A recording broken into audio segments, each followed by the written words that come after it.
European Union, today's European Union, practically came aware of the issue of culture. Of culture. I need to walk a bit, I'm sorry, I can't stand all the time. Is it working? Yes, okay. So the European Union, what today's European Union, became aware of the problem of the cultural heritage and how to protect it practically 1993 or shortly before that. Why? Because then is when we established a single custom free market. It means it's very important that all the objects can move freely within the borders of the European Union, but this might be a problem for cultural objects. Therefore,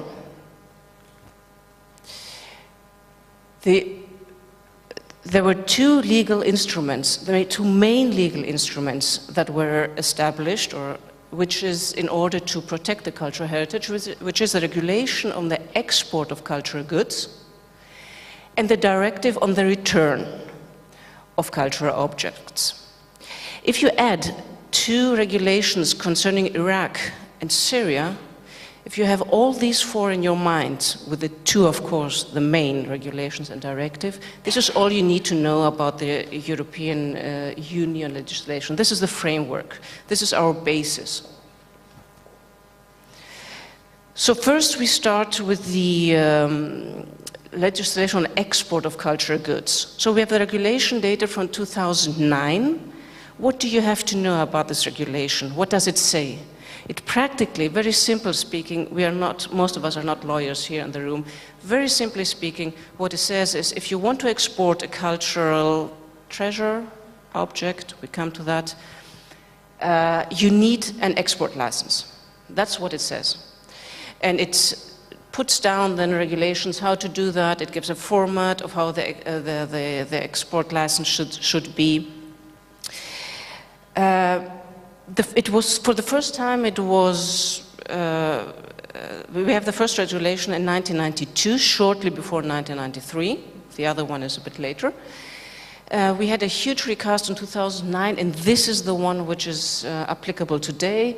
And 2012, we had an implementing regulation, not so important, keep in mind 2009. We had all this time, we had 4 updates. What is important for non-lawyers, if you want to know what's going on in the European Union, don't read the laws, it's too complicated. We can read it, of course, but it's too complicated. Go to the evaluation reports. They are very practical, they give you the information you need, they give a legal, explain the legal basis, and then goes into practical issues. Very good, very recommendable. The last one here was in 2015, so it's a fresh one. Two important things you should know about that is the scope. The scope of the regulation. What is a cultural object, sort of? It doesn't give a definition, and quite right, so it just says which objects fall under this regulation. They have a system, this regulation has a system on categories. Which it has 15 categories, and each category is a combination of the object, the type, the value, and the age of the object. Archaeological objects, which we are interested in here especially, are a bit on an exception because there's no value on them. Archaeological objects falls under this regulation. The export license is that you need it. What do you need to know about the export license is that it's valid throughout the Union. The exporter has to request it. It has to be there, of course, and there are 3 types of them. Some practical information regarding this is that an interesting thing is that the total number of the application for export is rising and rising. 2013 was approximately 25,000 applications. These are all information you can get from these reports I told you before. The main countries of export from the borders of the European Union are, interestingly enough, United Kingdom and Italy, followed by France and Germany. There are no plans now for any update, recast, whatever of this regulation, so we are not expecting very new things on that field. If you're interested, responsible DG is the Directorate General for Taxation and Customs Union. The protection of cultural heritage is not only an issue of DG Culture, that also keep in mind always. And now we go to the second legislation instrument, which is the Directive on the return of cultural objects. Again, trying to put it very simply, what does this directive say? It says that unlawfully removed cultural objects from a country of the EU has to be given back, physically given back. That's the main idea behind that. And what does it do? It provides for, or imagine, two blocks of regulations. The one refers to the cooperation mechanism. How should the European Union countries cooperate amongst them? And the other one is the procedure of the return of national treasures. Shortly, the historic outline of that. The first was in 1993. Then we had two changes, amendments, 1996 and 2001, and then we had the big recast in 2014, and this is a very interesting regulation with some new ideas coming in. Again, we have evaluation reports here. The new report, we are waiting for the 2015 directive, is coming on the 18th of December 2020. Still a couple of years to go, but this will solve a lot of questions when it comes out. Just for non-lawyers, the difference between regulation and directive, the regulation has practically is automatically simply saying a national law, or it applies in the countries, whereas the directive has to be put by each country in their national legislation. We'll come to that as well. The directive, the first one in 1993, we realized following the reports that every country sent that they were not frequently applied. There were problems.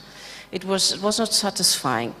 So what were the two main problems there was that first, the scope was too narrow. You remember we had this annex in the back saying, like we have in the regulation, saying which objects they are, how old they are, and the type and the value and the combination of that. And the other thing that created problems was that there was a very tight time limit from the moment the country, member state knew where the object was until it could claim it back. It was only 1 year. That created, you have to imagine all this mechanism behind and the information you have to exchange. 1 year is really quite short. Another issue, what's not illegal, but we should not forget, is that there were very high costs for the return of cultural objects. That hasn't changed much, I'm afraid. So the new directive in 2014, seeing that they have the problems, what did it bring new? Three things. First, an extension of the scope. We abolished an annex. Simply speaking, the annex does not exist anymore, and it's up to the member states to sort of decide what is a national treasure, what is so important that it should be an object, should be a part of this, or should fall under this directive. The second thing is that the time was extended from 1 to 3 years from the moment a state knows where the object is and who is the holder until it can claim it back. And the third thing, which is I think the most interesting of all, the other ones were a bit expected, is the introduction of due care regulations. Another interesting thing, but it's not illegal and we won't go much into that, it made the cooperation between the member states stronger through putting them, asking them, ordering them to use the internal market information system. It's a special system within the European Union, and it has been decided to make a part of this system just for cultural objects. Now, what is new? As I said, 3 things. The first thing is the scope of it. The cultural object is not, that falls under this directive, is not anymore only the one, oh God, okay, not only the one that, that is in the annex, but each country can decide what is a national treasure. Secondly, time limitation. As I said before, 1 to 3, we have another thing quite interesting is that the member states now are giving 6 months from the moment they are being informed by the other member states. So you have a member state saying, Greece, we have an object here and we think that might be yours, and it seems to be an object that could be subject to this directive. Then the membership, then Greece would have 6 months' time to get information about that. If it's really an object coming from Greece, is it a treasure? And the question. This was before 3 months. The right to claim for the object has been put from 1 to 3 years. What has not changed is that there is an upper limit of 30 years. If 30 years have passed, forget it, you can't ask it back. An exception to that, 75 years is for ecclesiastical or religious institutions, objects coming from them, and from public collections, so museums mainly. Third, and important, due diligence. What does it say? What is new about that? What it says is that the possessor of the piece has to prove that he got this piece in so good faith, or not to use this a bit, has a lot of legal background, this word, has exercised due care when he bought it. And why should he prove that? Not because then he is not, he cannot be prosecuted or something, this is another question. He has to prove that in order to get back compensation when he gives back the object. So we have a sort of reversal of burden of truth, of proof, but only limited in order to get a compensation. Still very important. And the other thing is that this directive sets some criteria, because what is due care? I mean, what does it mean? And again, it doesn't give a definition quite right so, but it gives some criteria. So when you have such a case, what do you ask? You ask, for instance, what was the price paid? If you have a statue and you bought it for, from Iraq, and you bought it for 200 euros, then something fishing is going on. You must be a bit something. Documentation, when you bought it, did the possessor ask for any documentation, or just did you buy it like this? Another issue, did you go to databases like the ones Interpol has, or private ones, checking if it was stolen? And what is also important is who is the possessor. If it's a collector or a dealer, of course, the ladder will be much higher than if it's an elderly lady who just decided with 80 that she loves antiquities and goes and buys them.